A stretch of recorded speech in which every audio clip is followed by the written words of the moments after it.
So welcome back to my channel. This is Gamer Dom and this is the ever popular KV1, the Russian Tier 5 heavy tank, the iconic tank from the Second World War, and it's been driven for us by RusBak. Now Russ is a fairly new player. He's only played 5,000 games, and he said when he sent this in to me, he said it's by far the best game he's ever had. So let's sit back and watch him roll in this serious piece of Russian heavy armor. So he looks like he's using the derp gun, which means it gives a lot of alpha, but it's a relatively slow reload. But it's my weapon of choice, I have to say, in the KV1. I think it's a really good option. It's an encounter game on mines. He's top tier, so that's nice. And he's heading up towards the cap area, which is I like this area down here because I think you're going to encounter enemies. Let's see what we can do with a DW. Oh, it doesn't manage to pen him, which was unfortunate, but nice bit of damage to start the game. Pulls back, gets back into position to have another go at this guy, but he's escaped for the moment. Yeah, I like this side of the map because I just think you're sheltered from the artillery largely, and you can influence the cap battle when it's in encounter mode. So he's waiting for that DW to be a little bit less aware. Excuse my voice today, I've got a real stinky cold. It's cold again. Now the only problem with this position now is that there's all the bits of wood and trees and barriers and what have you between you and the enemy, and that when you're firing HE they pre-detonate, and yeah, it means you don't actually do the damage you're expecting. So he's still waiting for that DW to move, but he's not actually doing anything yet, but it looks like he's going in. Oh, and then he notices the side of a VK. Look at that, nice shot. 148, still didn't pen. Was thinking about having a shot on that guy, but not much chance. So his team's down though, they're losing already, and there you go, that's the that's the problem. You fire into the wall and it detonates the shell. So oh, there's the DW. No, he's still not coming out, he's hiding behind there. Is he going to back out a bit? I'm thinking about it, you can see. And you can see Russ is just thinking, what do I do? Swing around a bit. Oh, and there's DW's moved out, he's got his chance. Get out, get out, get out, take him down. Yeah, easy job. Nice. Right, now he's a bit of freedom of movement. There's a Stug out in the open. He's angled actually really well against the Stug. The Stug's trying to get away, and all he ends up doing is turning side on to Russ's gun. Oh, and this KV1, come on, that's a joy. Oh, he's been taken down anyway. Okay, so he's done 500 damage, a couple of kills. Cap is secure now, but the enemy are above. So now he's obviously just debating what to do next. Are they going to poke over the top? They are, you know. They are, you know. Oh, there's a... Can he get a shot on him? Yes, come on. Oh, unlucky. Come on, stick your head out again, Mr. Panzer 25. Oh, and then Russ manages to miss the shot. Perfect opportunity. Come on, you can do it, you can do it, you can do it. That's it. Down. Good. So, what's the situation? It's 9 plays 8. He's got 3 kills now. That was artillery, I think, firing in on him. Hasn't taken any damage yet. The only shell he took was to the tracks. Now, the problem on this map is that once you've cleared their heavies, invariably there'll be TDs sitting up at A4, and so you have to be really careful when you move forward, and he's doing a really good job. He's side scraping. Oh dear, suddenly the game is not looking so good. It's 9 plays 11. If I was him in this situation, I'd probably be tempted to actually go and sit in the cap and say to the enemy, come and take it from me. If you think you're hard enough, come and take it from a KV1. If you do, then you deserve to win. Also, that way you're sheltered from the artillery. He's pulling right back. There's a... what's that above him? Oh, there's a Type T-34. Now, the T-34 has a very, very poor gun depression. So, at the moment, he's probably safe. The further he goes back, ironically, the less safe he is. It's 10 plays 12. But the trouble is, these two compatriots now are very low health. The Stuggies are, well, both of them are one-shots. So, he's still trying to get a shot on the Type. He takes a shot from the bathtub. Bathtub is a seriously dangerous tank to be facing. There he is again, he's above.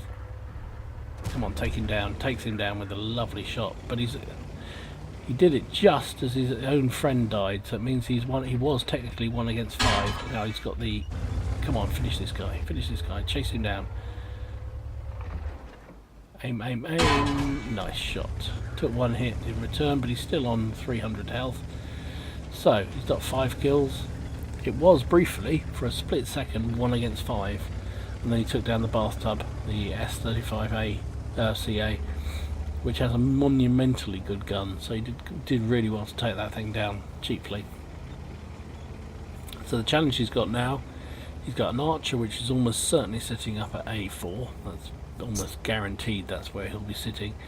And 2 artillery against him, one of which is the Lefebvre. Oh, and there is the archer. Okay, I stand corrected. Don't know what the archer fired there, because he didn't manage to even get anywhere near Russ at all. He must be firing HE. Is he firing HE? Surely not.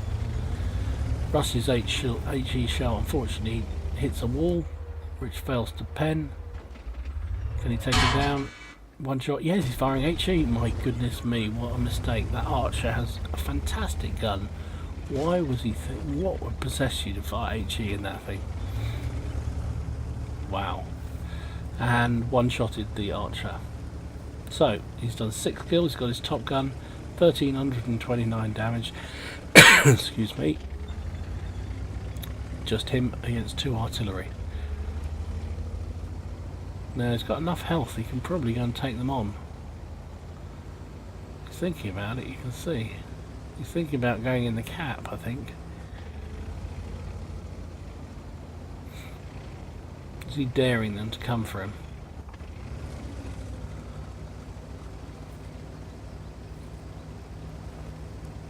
Now he said in his email to me when he sent this that he actually was remarkably calm, because at the time he didn't really realise what was going on. He didn't realise how well he was playing and how close to a really good win and, you know, some really top epic medals he was to getting here. So he just sort of played it quite easy. He said if he'd realised the situation was, he may well have bricked it a bit, but as it was, he was calm as you like, and you can see he's playing reasonably well here. He's just, well, very well.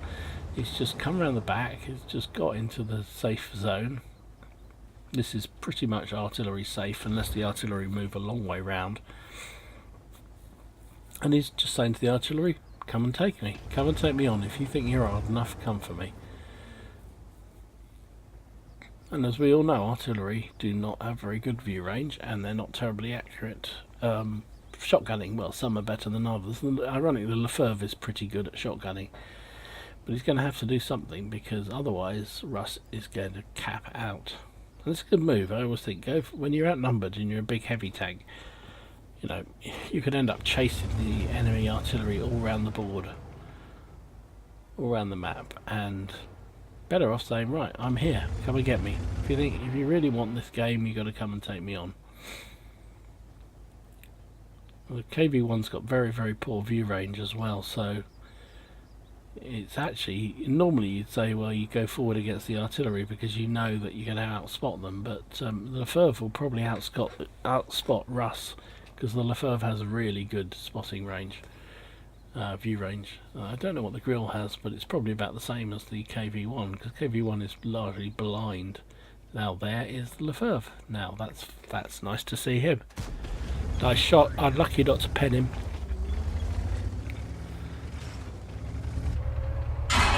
Took a shot from the Lefebvre, but he's got all the time in the world to take him down. Now it did mean that there was a reset on the cap, because anytime you get damage when you're in the cap means it's reset. Even a critical will do that.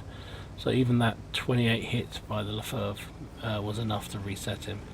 So now it's a lot easier proposition. He's up against just that grill. And will the grill have the gumption to do what the Lefebvre did?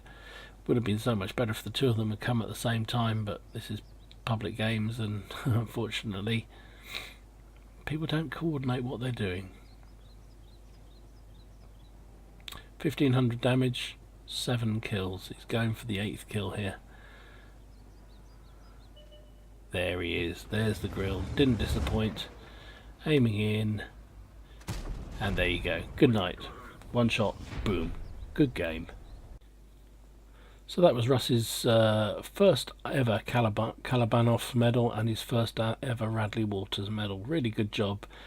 First one in 5,000 games, so good job, really good job. It takes a while to learn this game, and you start playing like that, you can see some really good evidence of side scraping, positional awareness, coming at things at a different angle to try and confuse the enemy.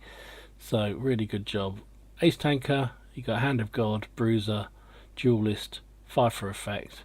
Kolobanov, as I say, which is for when you stand alone against 5 or more enemy tanks. He was lucky the last of his friends died just before he killed the bathtub to get the Kolobanovs.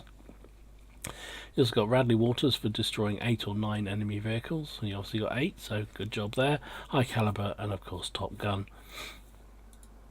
Unsurprisingly, top of the team, 1829 damage and 8 kills. 1570 base XP. Really good job, really good job. He was double, more than double anything else. In fact, more than double on both teams did. So fired 14 shots, hit with 11 and pen, or did damage with 11 of them. For that 1800 damage, he took 6 hits in return, 5 of which penned, which is somewhat surprising. 1 did not, and he did 815 assistance damage. It's largely from tracking things, I would guess, and he got some base capture and some base defense points as well. 47,000 credits, and after costs came down to 41,627 with a premium count. And it was obviously his first victory of the day in that tank, and he was running some sort of personal reserves as well, so he got a really healthy 5,888 experience out of that. So really, really nice game. Thanks for sending that one in, Russ. Really appreciate it. As I say, he said it's his first ever Kolobanovs and his first ever Radley Walters, and actually how calm he was in playing it, because he didn't realise the situation and how close he was to getting those epic medals. So I think sometimes that's the best way. Sometimes you play the game and then you look at the score after and think, blimey, how did I do all that?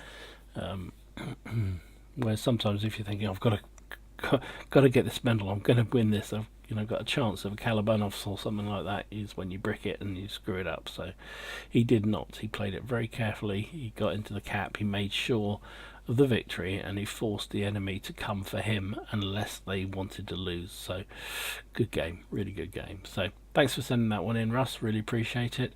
And if you've got a game you want me to feature on the channel, just upload it to the WoT Replays site. Send the link to me at gamerdom13@gmail.com, and I'll happily take a look at it and post it if I think it's going to be interesting for the channel. So just let me know what you think about the game and why you think it's a good one for the channel. That would be great. So I hope you enjoyed it. If you did, click like, and if you haven't already done so, click subscribe, and enjoy your games. Have fun and try not to take it too seriously, and I'll see you again soon. GamerDom out.